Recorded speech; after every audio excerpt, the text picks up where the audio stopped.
Hola, buenas noches, ¿cómo están? Estamos aquí una vez más en nuestro space de este mes, el space del laboratorio electoral, en lo que se va conectando la gente poco a poco. Me gustaría, antes de presentar a nuestras invitadas y a nuestro invitado, me gustaría hacer un poco una introducción. ¿Por qué elegimos este tema? Creemos que es el tema del momento, es un tema sumamente importante y sumamente relevante. ¿Qué están haciendo los partidos políticos y por qué ha sido tan polémico? Creo que podemos verlo desde diferentes visiones. A ver, para hacer un poco una síntesis muy a grandes rasgos. Por un lado estamos viendo el proceso de Morena, que empezó hace prácticamente mes y medio. En este proceso, pues lo que están haciendo es sus aspirantes, las llamadas corcholatas, están recorriendo todo el país en algo que le llaman asambleas informativas, están haciendo actos, lo que hemos visto, masivos, y están pues, buscando posicionarse. Establecieron una, digamos, invitación, es un proceso cerrado, solo están participando 6 personas, los 4, digamos, seleccionados por Morena o por el presidente de la República, para decirlo claramente, Claudia Sheinbaum, Marcelo Ebrard, Adán Augusto y Ricardo Monreal, y 2 más que, digamos, fueron las concesiones que se le dieron al PT y al Verde, ¿no? Gerardo Fernández Noroña y Manuel Velasco están participando, y lo que será a finales de agosto, se harán 5 encuestas en las cuales, pues, bajo criterios que a mí me parece que no son muy claros, van a definir quién es el ganador, y ese será lo que le llaman el coordinador de la cuarta transformación. Por el otro lado, el Frente Amplio, eh, lo, que, lo que hizo fue un proceso diferente. Hizo un proceso más abierto a la ciudadanía, en el que conformó un comité organizador integrado por ciudadanos y ciudadanas e integrado por representantes de los partidos políticos, y es un proceso que al principio se veía un poco complicado por cómo lo plantearon, pero creo que ya familiarizándonos con él es un proceso que tiene diferentes etapas. Tiene una primera etapa en la que las personas interesadas que cumplieran los requisitos solicitaban su registro, a quienes cumplían los requisitos se les daba este registro, y tenían que buscar 150,000 simpatías, 150,000 respaldos de la ciudadanía a través de una plataforma que está funcionando, frenteampliopormexico.org.mx, ahí se registran y demás.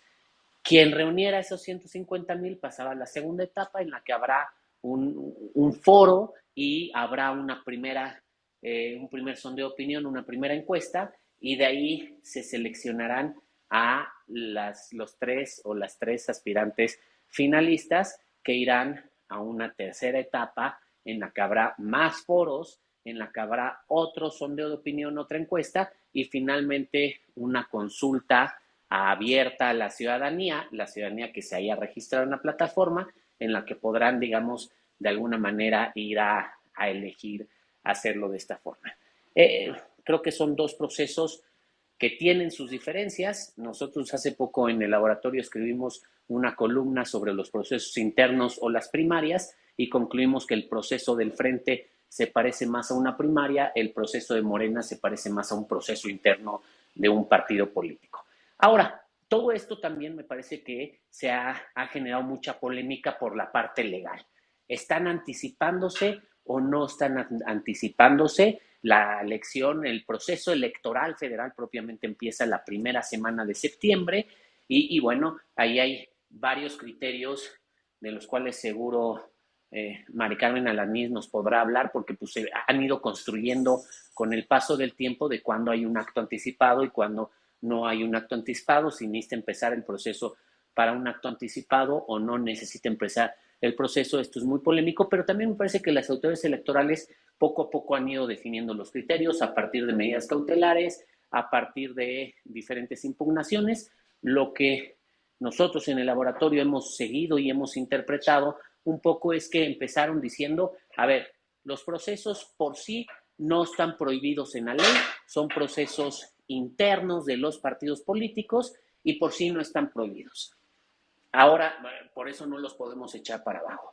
Ahora, este, lo que hay que ir viendo cómo se hace, cómo ocurren las cosas, cómo se dan las cosas, es en torno a los actos que ya va llevando cada uno de los aspirantes o cada una de las aspirantes. Y finalmente, la última criterio que tuvimos del Tribunal Electoral fue que ordenó al INE que hiciera unos lineamientos, porque pues efectivamente estos procesos no tienen reglas particulares que les aplican las reglas de las precampañas, de las campañas, del proceso electoral, o no les aplican. Entonces se ordenó que hicieran unos lineamientos.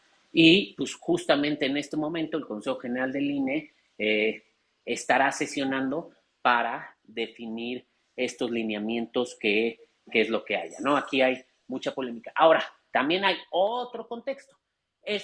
Todos estos procesos detonaron el debate sobre si en la oposición debe de haber una única coalición o no, que ha sido tema ya de varios space que hemos ocupado, pero bueno, esto es todo el contexto previo al que nos enfrentamos cuando estamos por iniciar, digamos, estamos a poquito más de un mes, mes y medio de iniciar el proceso electoral y es lo que tenemos, pero aunque yo siento que ya estamos de lleno en tiempos electorales. Y bueno, y para hablar de todo esto, para que nos expliquen y veamos los diferentes puntos de vista, invitamos a, por un lado, Alejandra Latapí, que es está dentro de la sociedad civil, que está actualmente en el comité organizador del Frente como una de las ciudadanas que está ayudando a organizar este proceso y bueno, que ha sido consejera electoral.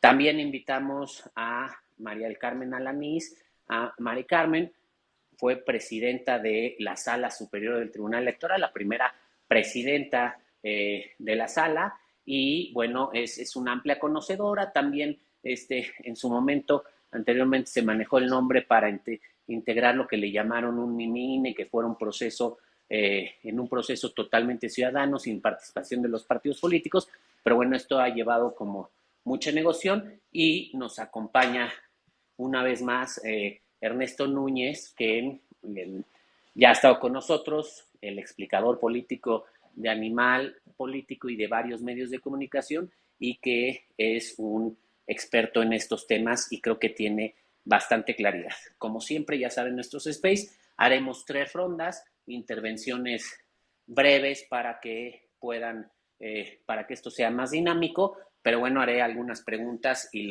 lo detonaré.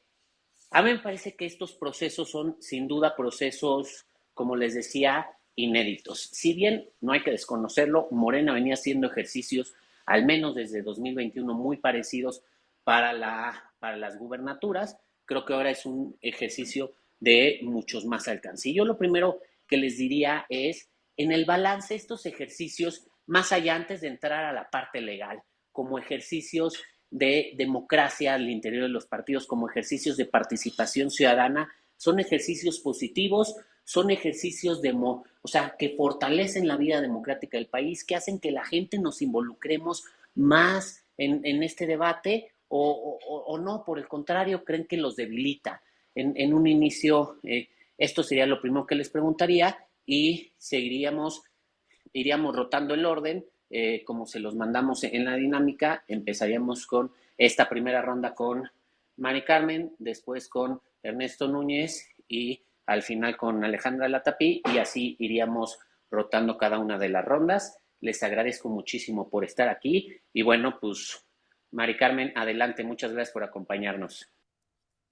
Al contrario, Arturo, muchas gracias y qué gusto estar aquí con Alejandra y con Ernesto también y con todos nuestros participantes o quienes nos escuchan en este space.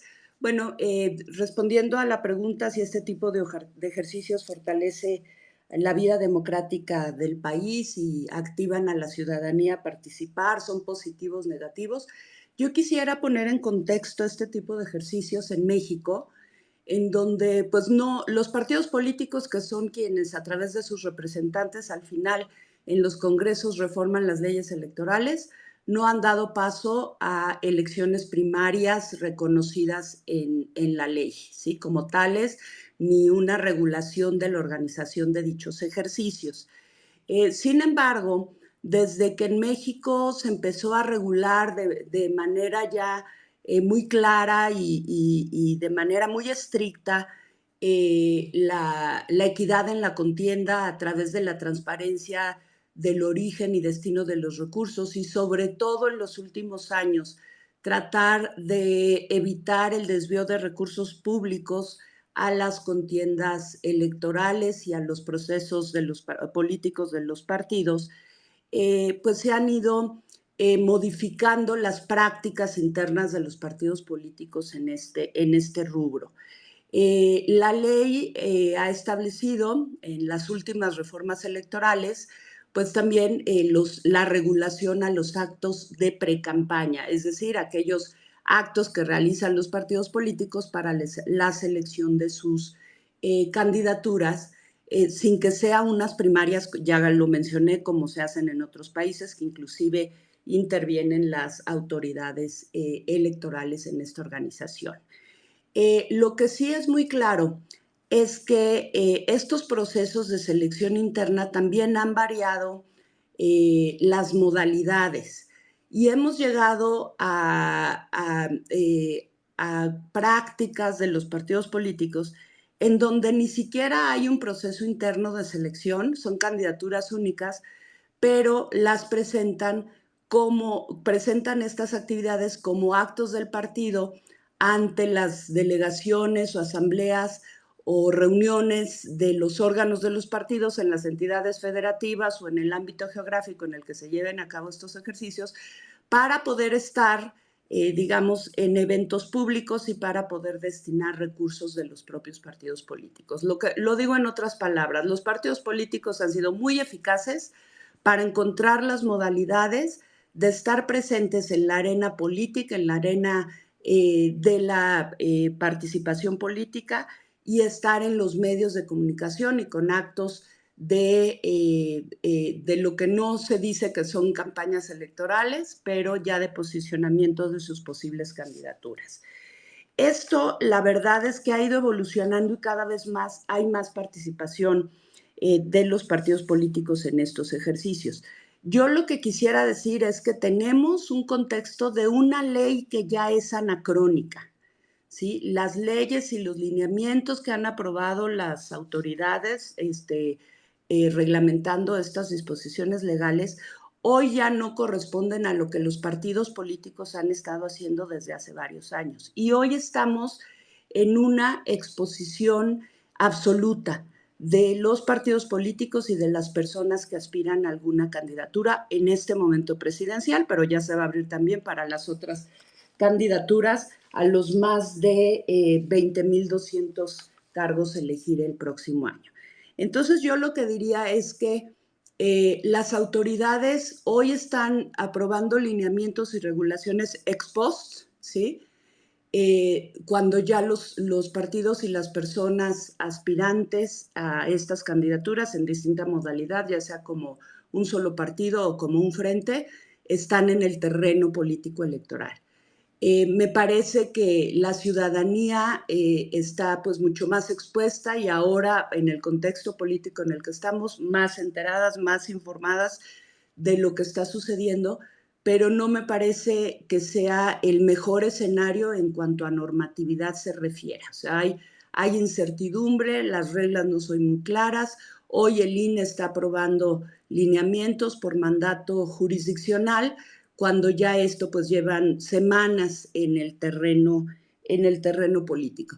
Entonces yo lo que diría es que la autoridad electoral va a poner especial énfasis en el que no haya desvío de recursos públicos para estos ejercicios anticipados, el que no se utilicen los recursos de los partidos políticos que están previstos para campañas y precampañas, que no haya un llamado al voto, aunque eso yo no sé cómo lo vayan a hacer, y que todos los gastos y monitoreos y fiscalización que tendrá y que ya está haciendo, entiendo, la autoridad electoral, pues tendrá que definir cuando se consideren que sí son actos anticipados de campaña o de pre-campaña inclusive, contabilizarlos y esto podría tener repercusiones normativas o repercusiones sancionatorias a los partidos políticos. Entonces, pues estos ejercicios yo diría que ya se naturalizaron, ya se aceptaron por las dos autoridades administrativas y jurisdiccionales, y habrá que centrar esfuerzos en el no desvío de recursos públicos,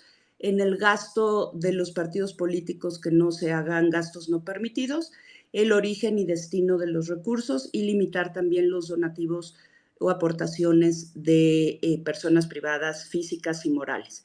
Creo que por ahí tendrá que ir la autoridad, y lo que urge es reformar la ley.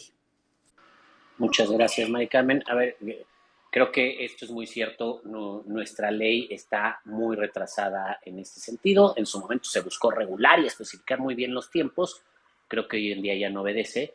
Pero bueno, en la última, al menos, intento de reforma que se hizo, porque pues no fructificó, claramente este no fue un tema que ni siquiera preocupó en ese sentido, ¿no? Eh, Ernesto, ¿tú qué opinas? ¿Son ejercicios positivos o son ejercicios negativos para nuestra democracia y para la participación ciudadana? Gracias por acompañarnos hoy. Sí, bueno, buenas noches en primer lugar.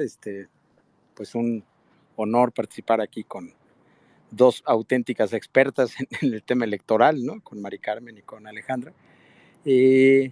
A ver, mi visión como periodista y, digamos, alguien que se ha dedicado en los últimos años a analizar más el tema electoral, pues yo lo que veo es dos procesos de simulación absoluta que pues están violentando la ley, porque efectivamente hay que reformarla, es anacrónica, lo que ustedes quieran, pero es la ley. Y yo solamente veo a dos autoridades preocupadas porque se cumpla la ley. Una de ellas es la consejera Claudia Zavala y la otra es la magistrada Yanino Talora, quien han sido las únicas que de manera tajante dijeron esto es una simulación de la ley y por lo tanto hay que pararlo.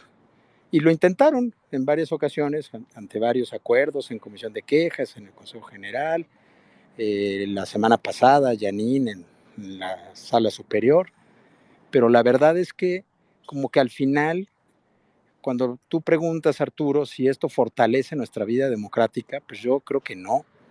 ¿Por qué? Porque violar la ley nunca va a fortalecer la vida democrática de un país.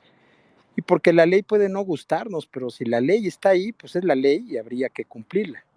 Entonces a mí me parece que primero Morena se inventó el eufemismo del Comité de Defensa de la Transformación y luego la oposición, en lugar de mantener una línea coherente de que se separara de esta acción, pues decidió imitarla creando su propio eufemismo de la construcción del responsable, la selección del responsable de un Frente Amplio por México, que yo sé que se creó, se vino a registrar al INE un frente y se buscó ahí un recoveco en la ley que les permita echarlo a andar, quizá con un poco más de legalidad, pero no nos hagamos, o sea, al final es la misma simulación, es encontrar en la ley el resquicio que te permita adelantar 5 meses las precampañas.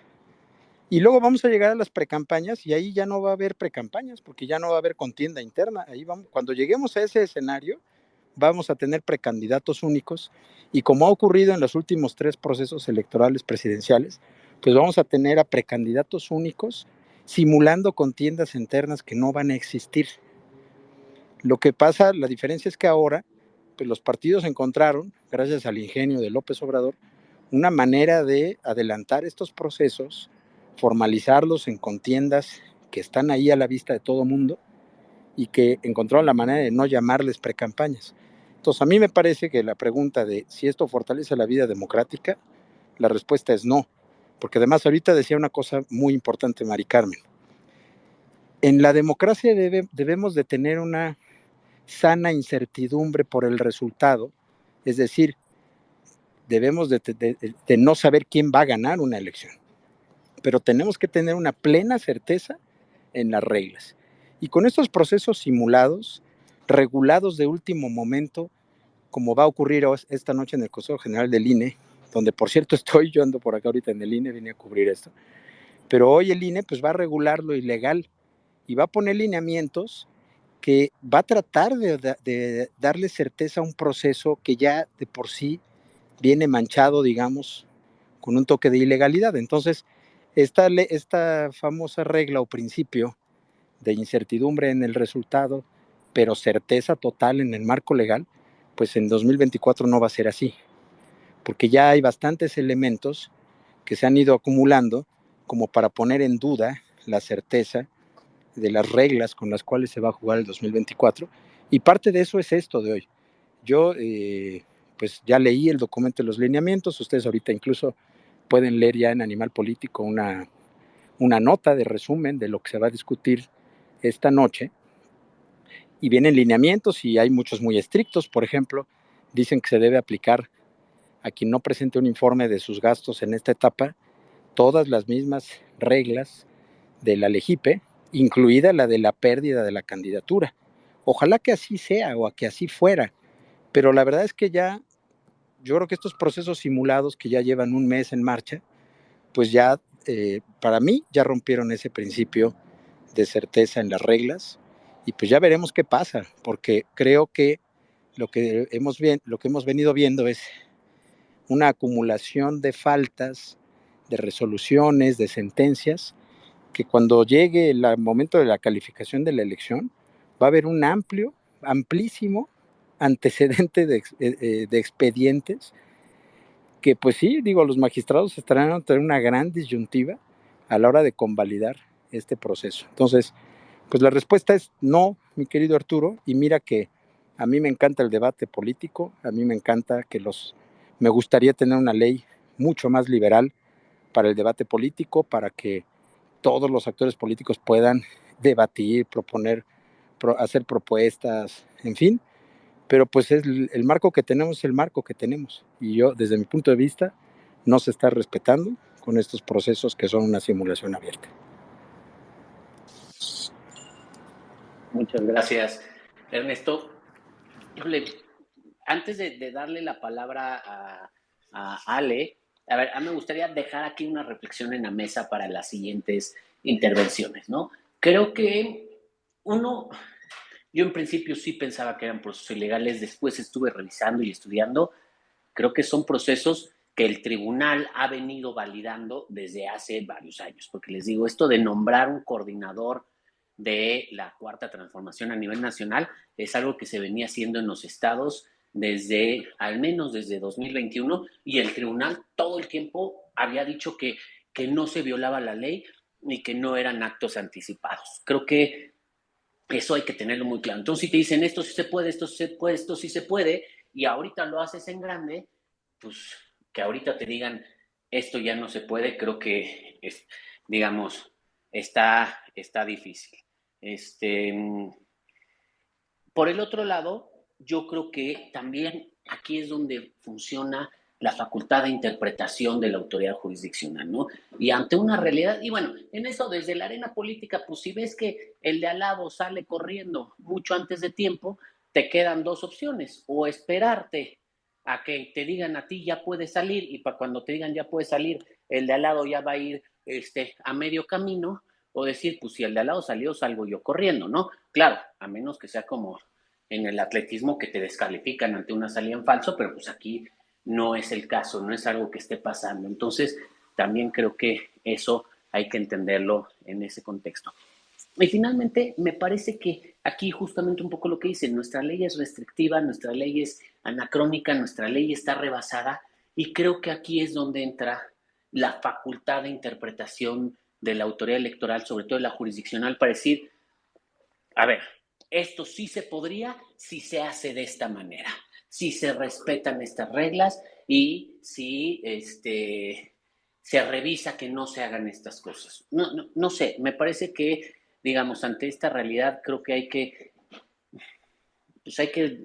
yo lo he ido reflexionando de otra forma. Pero bueno, me gustaría que Alejandra nos contara cómo lo ve, cuál ha sido su experiencia, cómo ve lo que están haciendo, porque yo creo que también tienen cierta parte de positivos estos ejercicios y nos han metido en un debate y le han dado una dinámica al inicio de la elección que creo que es diferente.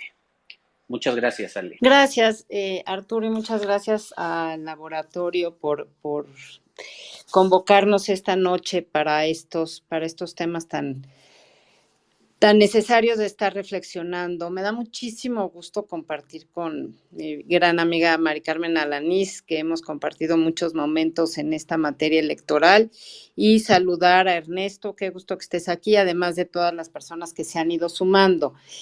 Yo coincido con lo que ya se ha dicho, que tenemos un marco legal anacrónico, pero que además sus características de restrictivo y persecutorio son hoy el resultado, pues, de las demandas que en varios momentos exigió la fuerza política que hoy gobierna y que, pues, ha sido la que ha estado violándola sistemáticamente, como tú ya dices, posteriormente con una serie de resoluciones de las autoridades electorales que fueron, pues, dando validez a estas que han calificado de simulaciones que se fueron dando en diferentes momentos en diferentes entidades de la República y que hoy adquieren quizás otra dimensión, pues porque se trata de una expresión de una dimensión nacional. Yo quiero decir desde dónde hablo. Porque soy activista ahora de organizaciones de las ciudadanas que tienen como objetivo la promoción de la participación de la ciudadanía en la política. Y en ese sentido hemos estado pues trabajando y convocando desde hace tiempo, desde el año pasado, a la defensa del Estado de Derecho y de las instituciones. Cuando salimos en octubre del 22, como Unidas, Unidos, Unides, entre nuestros objetivos sí estuvo la construcción de un nuevo pacto ciudadano político en el que la ciudadanía tuviera un papel preponderante. Uno de los objetivos también sigue siendo el de candidaturas únicas.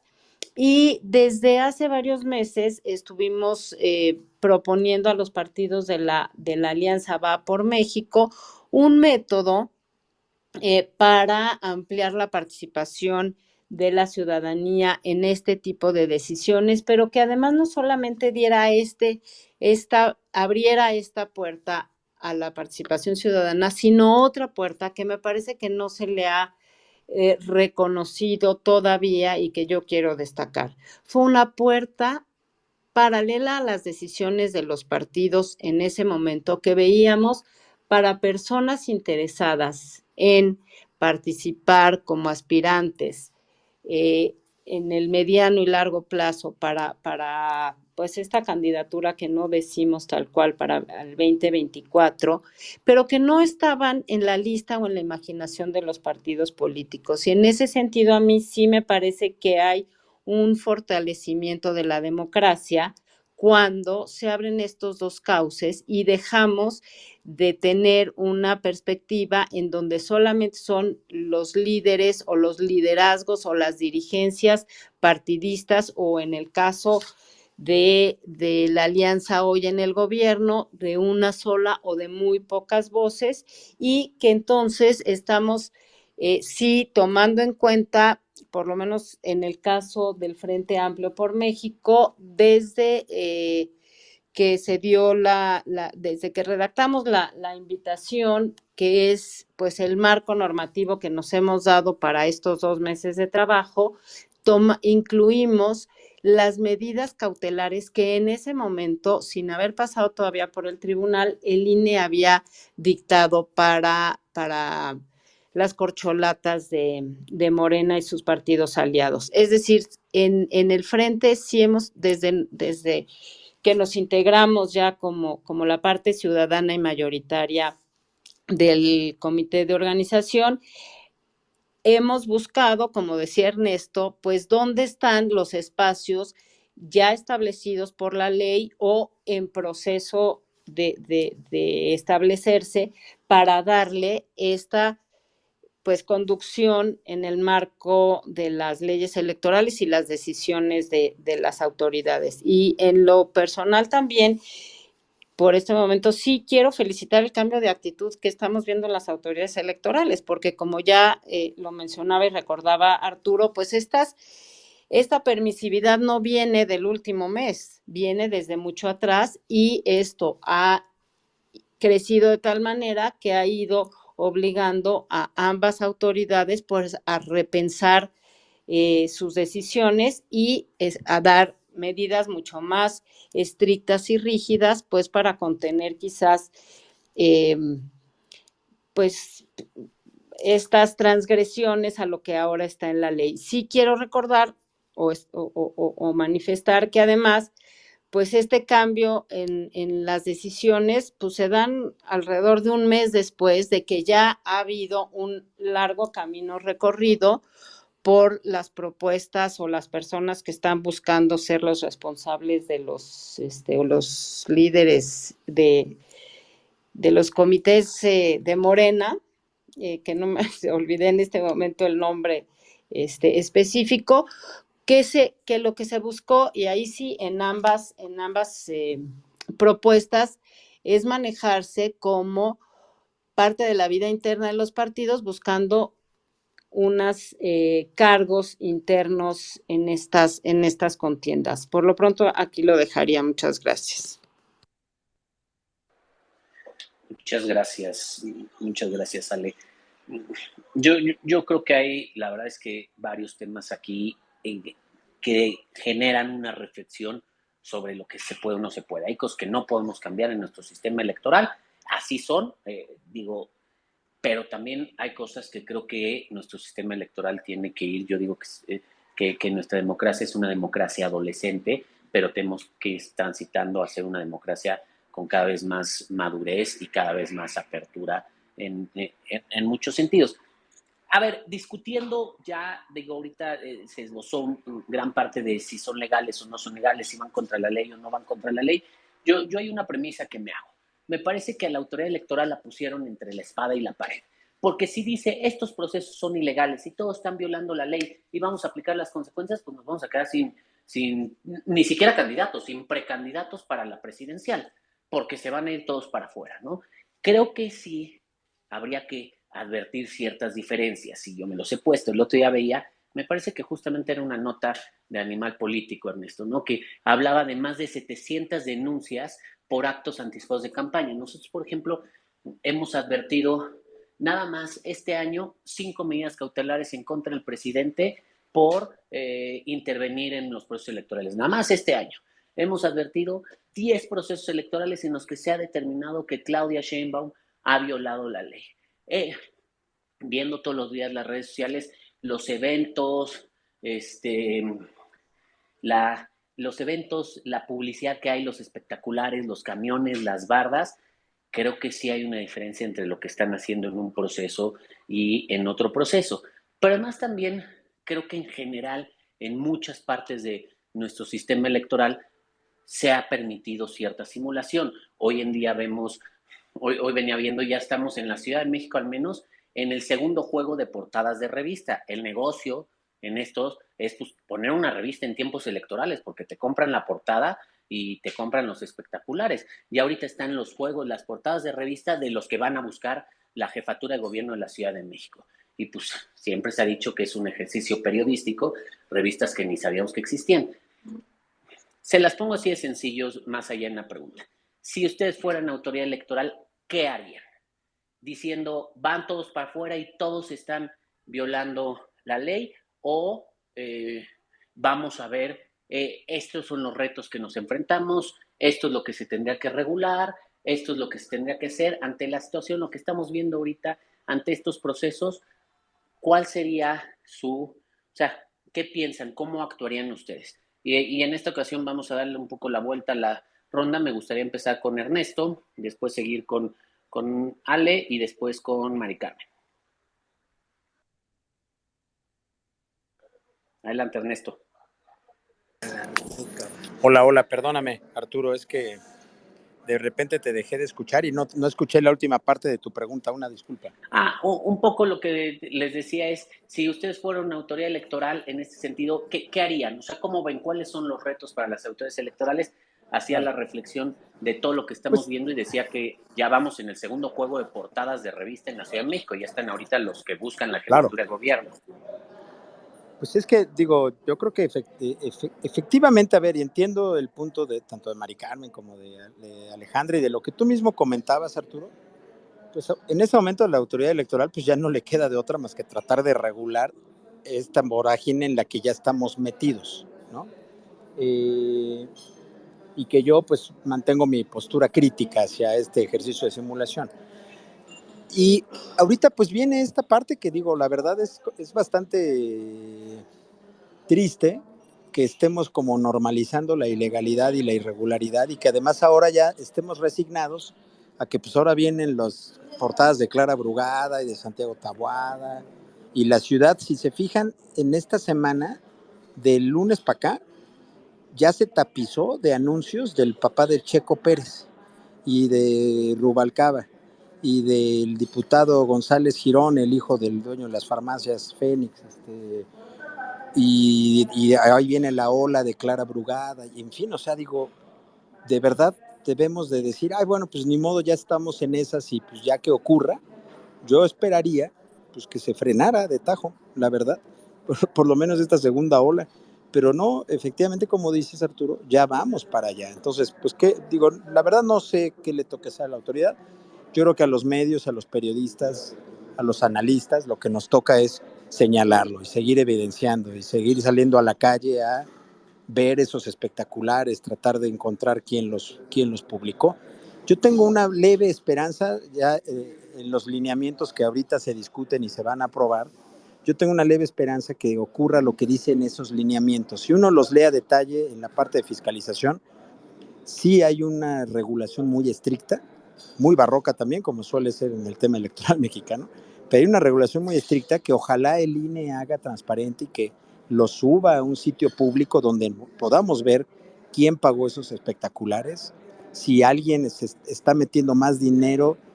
Los lineamientos traen una cantidad de aportaciones máximas que se puede hacer, que cada aspirante puede hacerse a sí mismo y que sus simpatizantes pueden hacerle a esas candidaturas. Hay límites de un tope de gastos de 34 millones por cada uno de los aspirantes. Hay una serie de reglas que ojalá se cumplan y que tienen que ver con el origen y el destino del dinero y ojalá por lo menos los periodistas podamos tener una herramienta pública de información para saber, insisto, quién está pagando toda esa publicidad que ya está puesta ahí, la que viene, porque efectivamente viene muchísima más, quién paga esos anuncios de Marcelo Ebrard en las rutas de microbuses, quién paga esos espectaculares de Adán Augusto. Yo ayer fui a Ecatepec y en el camino de todo Insurgentes, digamos desde el centro hasta sobre todo ya las salidas a Indios Verdes y en el camino hacia Ecatepec, conté 15 espectaculares de Adán Augusto López, disfrazados de la revista Cambio, la revista Mundo Ejecutivo, la revista no sé qué. Lo mismo los anuncios de Manuel Velasco de la revista Líderes con Andrés Manuel López Obrador por todos lados. Lo mismo los los anuncios del libro de Marcelo Ebrard, que la editorial Penguin Random House ya dijo que ellos no los pagaron.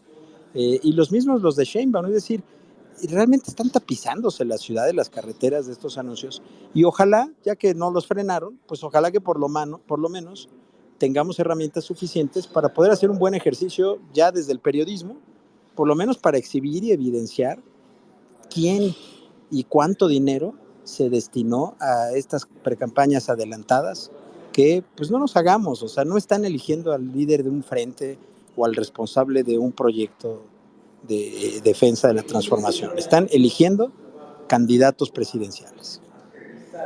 Sería todo, muchas gracias a ti. Muchas gracias. Ale, ¿tú crees que sí ves diferencias entre un proceso y otro? Yo asumo que sí las ves, pero ¿en qué consisten esas diferencias y sobre todo en qué consisten también las diferencias del comportamiento de los aspirantes en un sentido y en el otro? ¿Cómo son estas directrices que han ido haciendo? Finalmente ahorita es una especie de autoridad electoral, comité organizador en el frente y creo que esta parte pues, representa un gran reto porque como decías, se busca que se cumplan con las medidas cautelares y con las directrices de la autoridad y demás. ¿Cuál es el reto en ese sentido? Gracias, Arturo. Mira, quisiera responder primero tu pregunta inicial de cuál debe ser a nuestro juicio, la prioridad o el deber de la autoridad. Y yo creo que es proteger la equidad. Coincido con Ernesto en las preguntas, pero y creo que a partir de esta última semana, ambas autoridades han establecido la vía de la fiscalización precisamente para proteger la equidad en la contienda, aunque pues ya venimos con un poco el tiempo pasado encima, porque finalmente hoy no sabemos esto que es importantísimo, cuál ha sido el origen de estos casi de los recursos con los que durante estos casi 2 meses el país entero se ha llenado, como ya lo han dicho, de espectaculares bardas, autobuses, microbuses y eventos multitudinarios que también implican cada uno de ellos unos gastos extraordinarios que quizás cada uno podría rebasar el tope que ahora establece la autoridad. Yo también quiero compartir que en la lateral del periférico que me toca ya es una broma porque cada día hay una barda nueva pintada y pienso que, bueno, pues es una generación de empleo, no sé si formal o informal, pero un día apareció Rosa Isela y al día siguiente Claudia y al día siguiente Ebrar y al día siguiente Claudia y al día siguiente Ebrar, entonces Rosa Isela ya desapareció, pero entonces de verdad cada día veo a los muchachos pintando un nuevo... de nuevo la barda. El cinismo de las respuestas de no saber quién está contratando esto me parece de verdad ofensivo y afortunadamente la autoridad, el INE, mantuvo, gracias a la participación y la movilización ciudadana, la estructura para poder continuar vigilando, cuantificando y en su momento, pues, sancionando estos excesos. ¿Cuál es la diferencia que veo? Bueno, pues es que es radical, no solamente en términos de tiempo, sino de los procesos que hemos establecido. No solamente, y ya voy a dejar a un lado el tema de los gastos y su origen, nosotros sí establecimos que las actividades de las y los aspirantes tendrían que tener reportes y además ser cubiertas por ellas. Pero el método, el esfuerzo está siendo cubierto por las prerrogativas, por los gastos ordinarios de los 3 partidos que forman parte de la alianza. Estos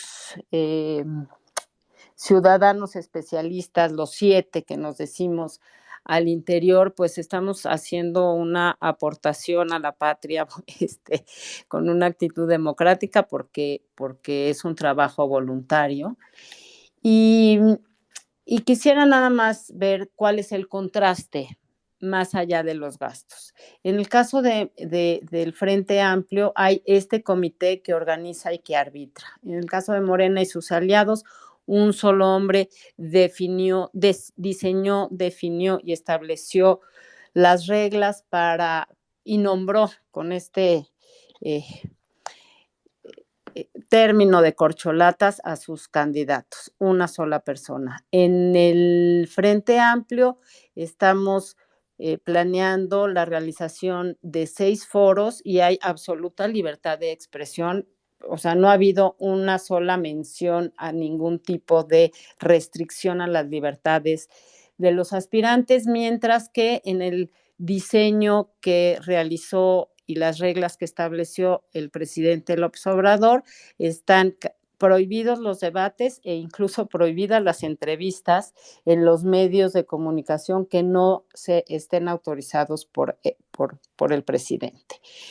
En el frente hay este esfuerzo de las y los aspirantes por conseguir estas simpatías, que es un esfuerzo de contacto directo para lograr esos 150,000 firmas, pero además se van a realizar 2 encuestas en diferentes momentos y del lado de Morena habrá una encuesta, aunque sean cantidades distintas de las agencias encuestadoras, pero se trata de una encuesta y de este lado 2 encuestas y las simpatías.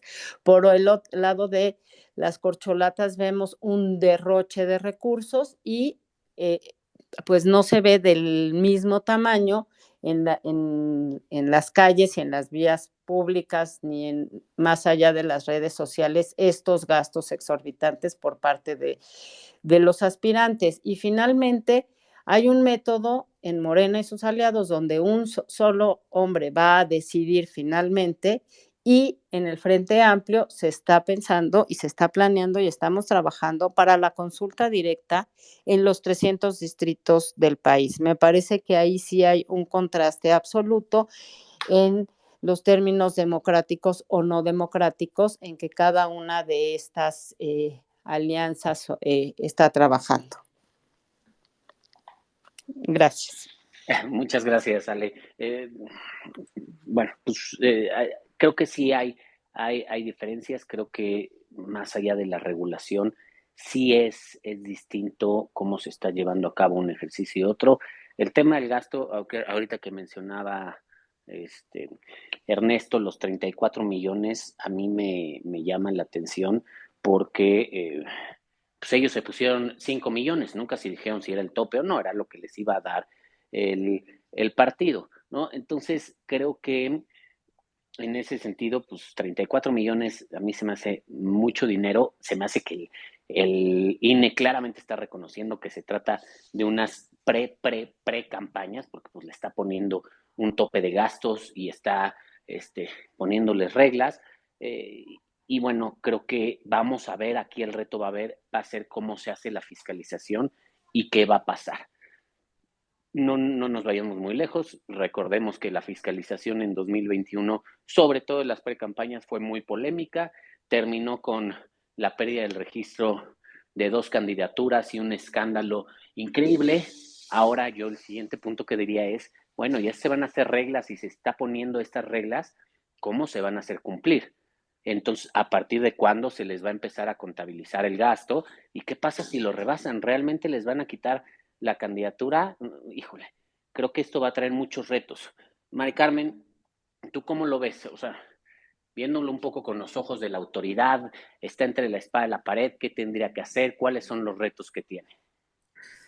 Sí, gracias. Bien interesantes las posiciones de todos ustedes. Y a ver, yo desde la perspectiva de la autoridad, ya haciendo a un lado la parte de la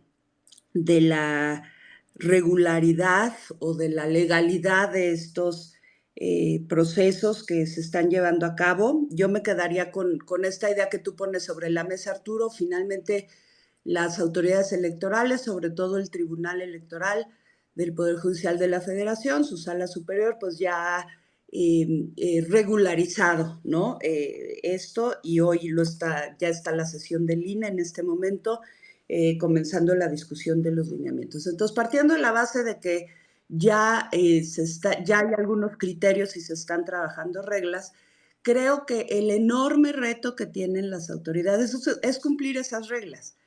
Por ejemplo, en estos lineamientos se está señalando que la autoridad certificará la propaganda, ¿sí? Todas las bardas, los espectaculares, las pegatinas, etcétera, que se apeguen a los lineamientos, es decir, que no llamen a campañas, que no llamen al voto, que no se puedan identificar como actos de campaña, que se identifique el nombre y qué posición en este proceso interno está en juego, ¿no? Y si se considera que es una propaganda que no cumple con los lineamientos, ordena el inmediato retiro, pero ¿quién va a hacer el retiro? El partido político, ¿no? Entonces, primero habrá que establecer mecanismos para que efectivamente se retire esta propaganda que, como mencionan Ernesto y Alejandra, pues cada día nos encontramos con más bardas, más espectaculares, más promociones de revistas y demás, ¿no? De libros. Este es un fraude a la ley que los partidos y personas candidatas llevan haciendo hace ya varios años, ¿ok? Entonces, la eficacia o la efectividad de las medidas que está aprobando la autoridad administrativa, pues tendrán que realmente materializarse, porque si no, pues yo creo que tendría repercusiones más serias. La otra, la contabilización de estos gastos a partir de una fiscalización férrea. En caso de incumplimiento, pues se va a sumar a los gastos de precampaña y de campaña. ¿Cuáles son las consecuencias? Pues ya las dijiste, Arturo. Cancelación de las candidaturas. Bueno, eso esperaríamos, ¿no? O sea, tú preguntas, ¿esto fortalece a la democracia? Bueno, como procesos de participación y de cumplimiento de reglas, pues si estos lineamientos y estos criterios que ya están aprobando, la autoridad no tiene dientes o no los va a materializar y ejecutar, pues entonces creo que sería muy, muy delicado. El financiamiento, yo también coincido, me parece que son montos altos, me parece que hay incertidumbre en estas reglas. A mí me encantó lo que puso Ernesto sobre la mesa de la sana incertidumbre del resultado y de la falta de certeza de las leyes que estamos viviendo. Entonces, creo que la autoridad tiene que ser muy exigente y muy clara en cómo va a establecer estos límites de los gastos y lo mismo. Yo esperaría que si se violan y se rebasan estos límites, pues que sí lleguemos como ciudadanía a conocer de la negativa del registro de las candidaturas. Entonces, yo por una parte veo hoy, de manera muy positiva, yo lo veo, a una ciudadanía más activa, más informada, más enterada. No puedo generalizar, pero sí veo a mucha gente mucho más involucrada, gente que anteriormente o hace unos meses quizá ya daba por perdido todo, ¿no? Y me parece que ese ánimo, la autoridad, ese ánimo participativo, la autoridad lo debe de mantener con el cumplimiento de las normas y de los lineamientos que está aprobando, y con el cumplimiento también de la aplicación de sanciones en caso de que no se apeguen a los lineamientos que están aprobando.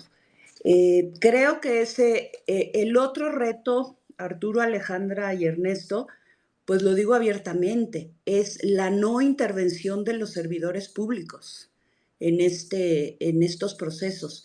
O sea, es increíble la actitud del presidente de la República y su intervención en estos procesos participativos. Entonces, la autoridad tiene que ser seria, contundente, férrea en poner un alto a la intervención de los servidores públicos en estos ejercicios, porque si ya lo están haciendo ahora, no me imagino cuando ya estemos en el inicio del proceso electoral, en las precampañas y en las campañas. Hoy, claramente, varios servidores públicos, empezando por el presidente de la República, son violadores de la Constitución. Responsabilidad constitucional. No se trata de incluir en un registro de ciudadanos que violan las normas o la violencia política, que también contra las mujeres, que también me parece un caso serio que podremos comentar más adelante, pero hay que detener, la autoridad administrativa y jurisdiccional deben detener la intervención de los servidores públicos. No es nada más que intervengan con su voz y con su incidencia. Eso se traduce en desvíos de recursos públicos. Eso cuesta, y cuesta millones de pesos. ¿Eso lo va a contabilizar el instituto? ¿Qué efecto tiene esto en los procesos electorales formalmente hablando? Me parece que ese reto que tiene la autoridad es uno de los mayores, detener la intervención de los servidores y el desvío de recursos públicos. Hasta ahí me quedo por el momento. Gracias, Arturo. Gracias. La verdad es que creo que es gran parte del tema que va a pasar, digamos, legalmente hablando. Y, digamos, para ir a nuestra tercera ronda, última ronda, de las conclusiones, los temas finales, a ver, creo que ya estamos aquí. Yo sí creo que estos procesos han hecho que nos involucremos más en la parte, ya sea porque nos gustan, porque no nos gustan, porque llamaron a la participación ciudadana, porque adelantaron los tiempos. A mí a veces me llama la atención, aquí queremos como tiempos muy acotados y muy marcados y, por ejemplo, vemos en Estados Unidos que a veces una buena precampaña dura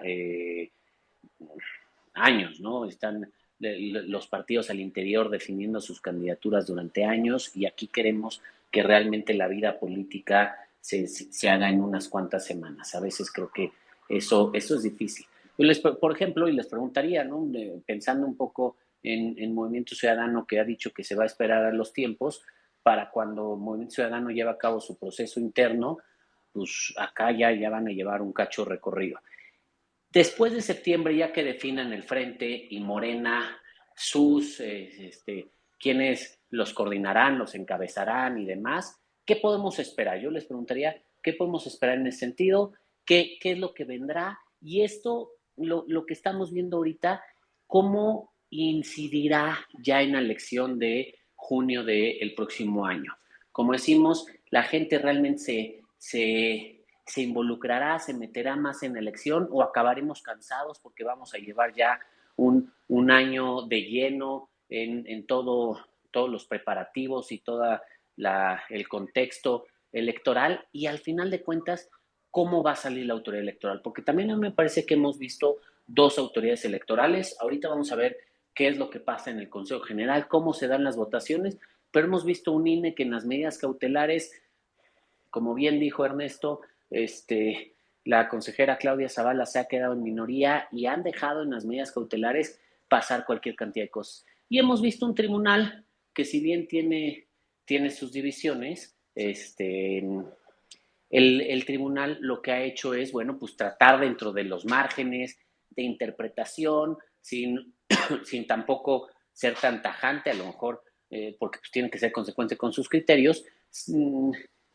revocar muchas veces las medidas, pedir que se regule, pedir que se revise más a fondo los actos anticipados y demás. Entonces, yo les diría en esta reflexión final a cada una de ustedes, cómo lo ven hacia adelante, cómo lo ven hacia lo que viene, tanto para la autoridad como para la elección misma y para la ciudadanía. Y bueno, en esta ocasión empezaríamos con Ale, después con Mari Carmen, y que cierre Ernesto Núñez. Muchas gracias. Muchas gracias, Arturo. A mí se me queda en el tintero la propuesta de Mari Carmen de tratar el tema de la intervención de los servidores públicos y sobre todo del caso del presidente, no solamente en lo que tiene que ver con en el proceso en general, en el apoyo a sus propios candidatos, en el abuso del recurso público, sino en las agresiones directas, en este caso hoy a una aspirante que se inscribió en el frente, pero que forma parte de una manera, pues no sé si pueda decir de gobernar, pero sí de dirigirse a la ciudadanía, calificando el ejercicio de los periodistas, de los profesionales, en fin, de todos los sectores de la sociedad que no están con él. Creo que ameritaría, como ya ha habido muchas veces, una reflexión más profunda, pero combinándolo con el tema de las responsabilidades de la autoridad electoral, porque ahora lo hace con una a punto de que empiecen los tiempos electorales que sí están regulados y que hay una clarísima violación ahí a las leyes, sobre todo pues recordando una vez más que fue él quien exigió que fuera muchísimo más rígida y persecutoria el marco legal.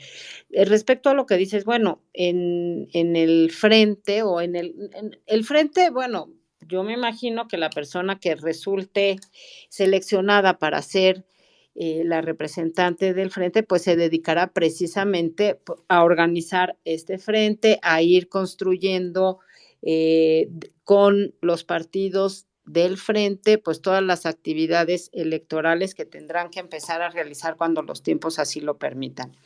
Y las organizaciones ciudadanas, bueno, yo regresaré al trabajo que he venido haciendo en los últimos años en estas organizaciones ciudadanas, que nos dedicamos pues a la construcción de estructuras territoriales con personas interesadas en participar, seguir promoviendo esta participación en la política a través de la capacitación, de la información, de ir vinculando a esta estructura con aquellas personas que ya fueron electas, porque tenemos un programa de vinculación precisamente con los quienes fueron candidatos de elección popular, llegaron a esos cargos, y entonces ir fortaleciendo esa vinculación desde los distritos con quienes ya están ejerciendo los cargos de representación popular. Esperamos que este esfuerzo ciudadano, bueno, también permanezca como parte de la alianza ciudadana política, y pues habrá que ver cuáles son los planes para ir viendo si este método servirá para ir definiendo algunos de los tantos otros miles de cargos que habrá en la contienda del 2024. Y muchas gracias por la invitación. Muchas gracias, Ale. Mari Carmen, ¿tú qué crees que será lo que venga? ¿Qué vamos a estar enfrentando una vez pasados estos procesos? Pues no sé si sea muy optimista, pero así quiero ser.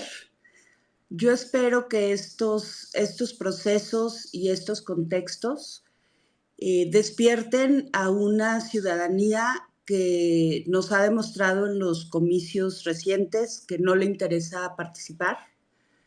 Yo creo que tenemos que hacer un esfuerzo muy fuerte para llamar al voto, y sobre todo a todos los que no han votado, a los que voten, pero a los primovotantes. Me parece que las y los jóvenes deben de participar. Entonces yo sí creo, y esa es la parte positiva que veo en estos contextos, que se está despertando un grupo ciudadano que quizá estaba dormido en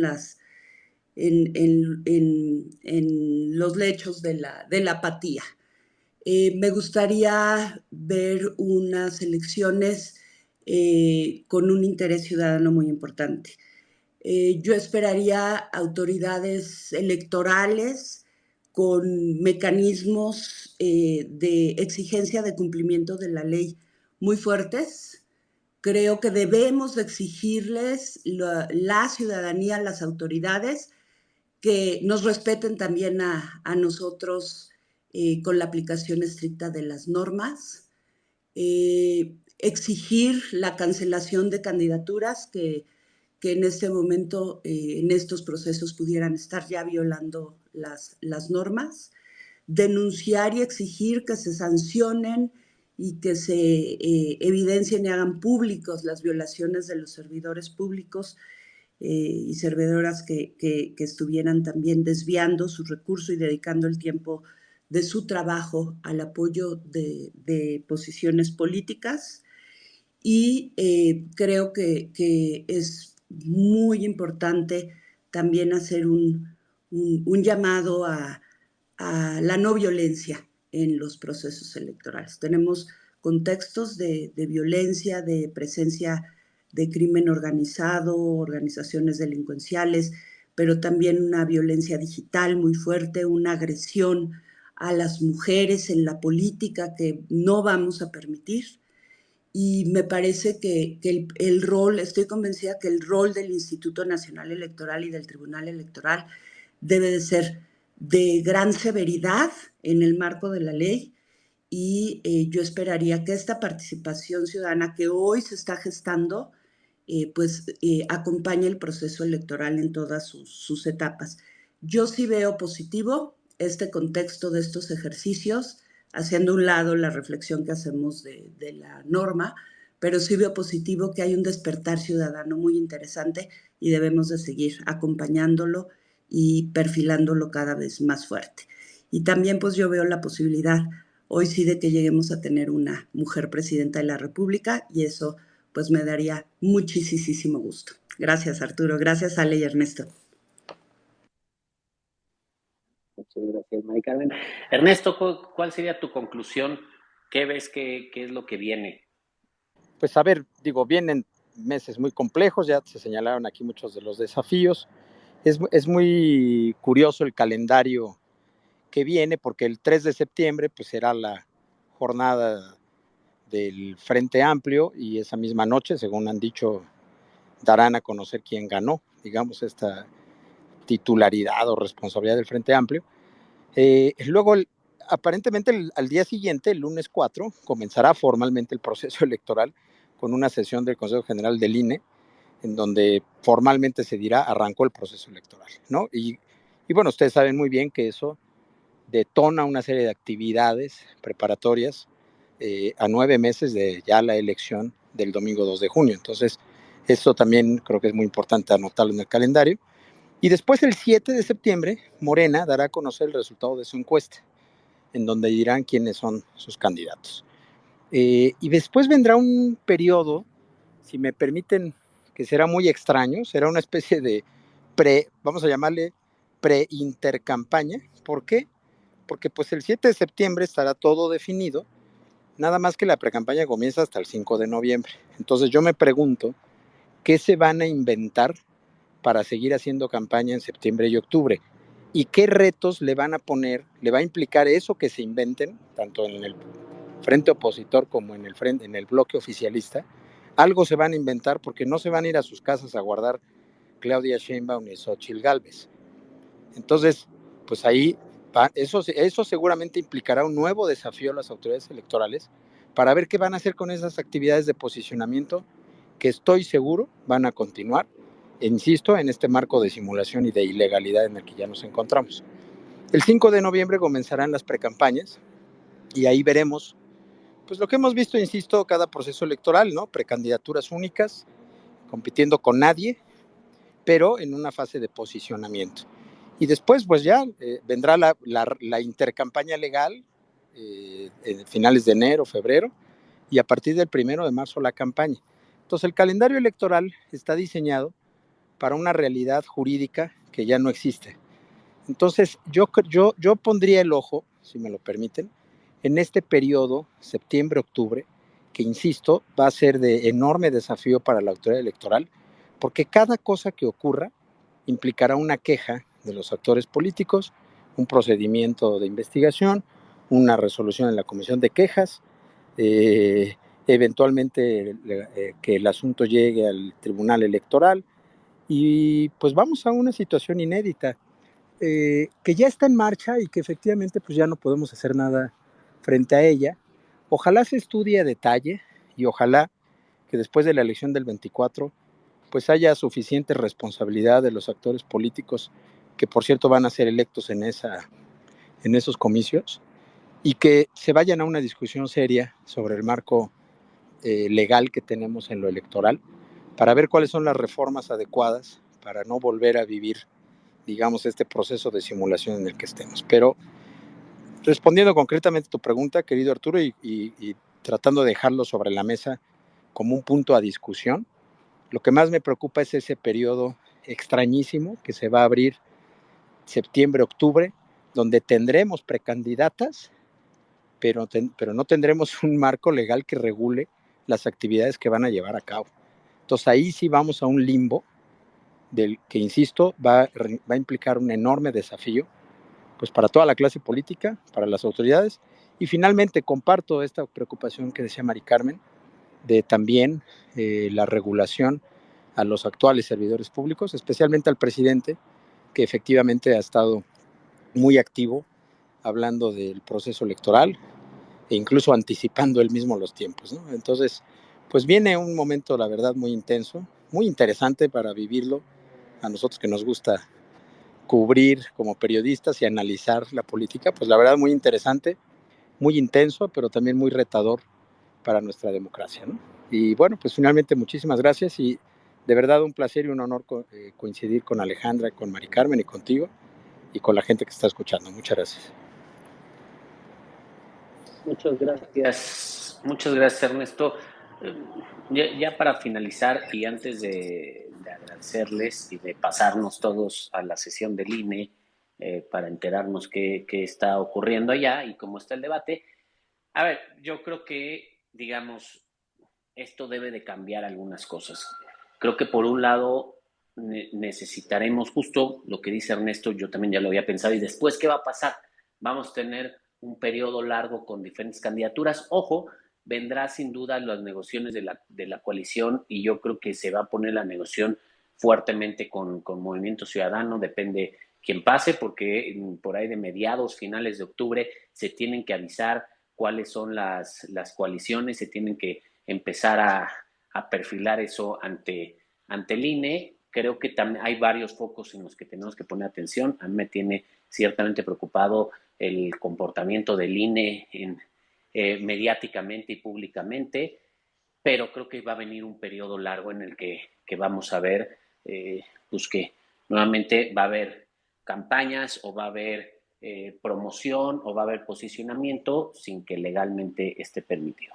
Creo que todo esto también no lo debemos de perder. A mí me gustan mucho las memorias de los procesos electorales y creo que las memorias del de 2024 tienen que empezar a partir de este momento, porque después nos tiene que obligar a repensar nuestros tiempos electorales y a repensar nuestros procesos y a repensar si es prudente tener primarias o si es prudente tener procesos internos más robustos o a repensar varias cosas. Y la otra, también creo que tenemos que empezar a ver cómo vamos este entusiasmo ciudadano que se ha generado, porque creo que es una de las cosas positivas de estos procesos que estamos viendo que han renovado el espíritu ciudadano de involucramiento, de participación, de todo. Hay que ver cómo lo mantenemos vivo un año y no nos cansamos, ¿no? Cómo hay creatividad y cómo hay diferentes iniciativas.